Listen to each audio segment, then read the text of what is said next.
Thank you for listening to REED-BBS. Thank you for listening to REED-BBS.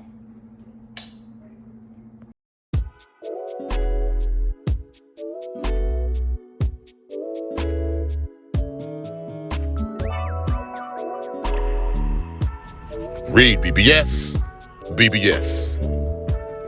3-belt unified light heavyweight champion of the world, Artur Beterbiev, improved to 19-0, 19 KOs with an 8th round stoppage of WBO mandatory challenger Anthony Yarde, 23-3, 20 KOs.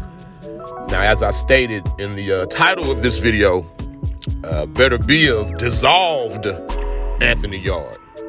Like sand in the hourglass, Beterbiev's pressure was gradual yet constant, and it was applied until Yarde eventually faded away like dust.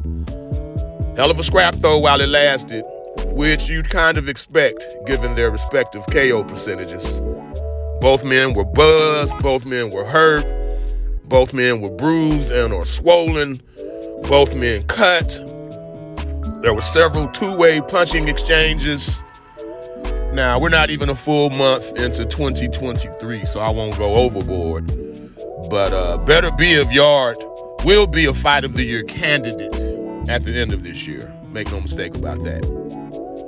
Beterbiev's a somewhat slow, very measured starter, especially against mobile, speedy, fast, twitchy fighters. Such was the case with Yarde, who wasn't stationary and had success with lead right uppercuts.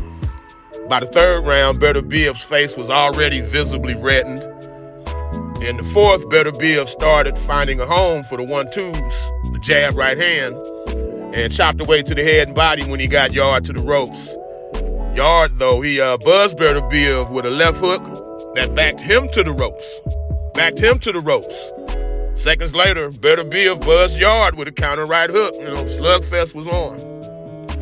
It almost seemed like Beterbiev was baiting Yarde by giving ground, allowing Yarde to come through the front door so they could engage. But a counter left hook and a big right hand hurt Beterbiev for sure in the 5th. He wasn't baiting on this one.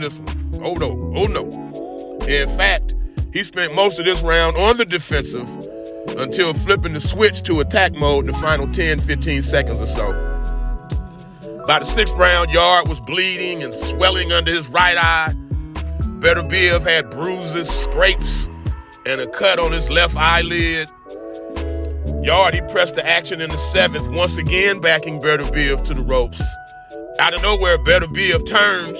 Now Yarde's back is to the ropes, and Beterbiev unloaded on Yarde, hurting Yarde in that round. And after that, you could see it on Yarde. You could see it in his face to start the 8th, man. He was like boys to men, coming to the end of the road. He tried that same lead right uppercut he had success with throughout, only this time he was beaten to the punch and hurt with a counter right over the top. So Yarde came up under with the uppercut, and Beterbiev caught him over the top, beat him to the punch. Then a chopping follow-up right dropped Yarde to his knees. My man bravely got up. The action very briefly resumed, but his corner wisely threw in the towel. This fight actually enhanced Anthony Yarde to me a little bit. Not much, but a little bit. He rocks with a controversial, shit-talking team. Lions in the camp. Dillian White, trainer Tunde Ajayi, and his unorthodox methods, like allegedly having Yarde do no sparring, none, nada, zero, zilch sparring, among other things.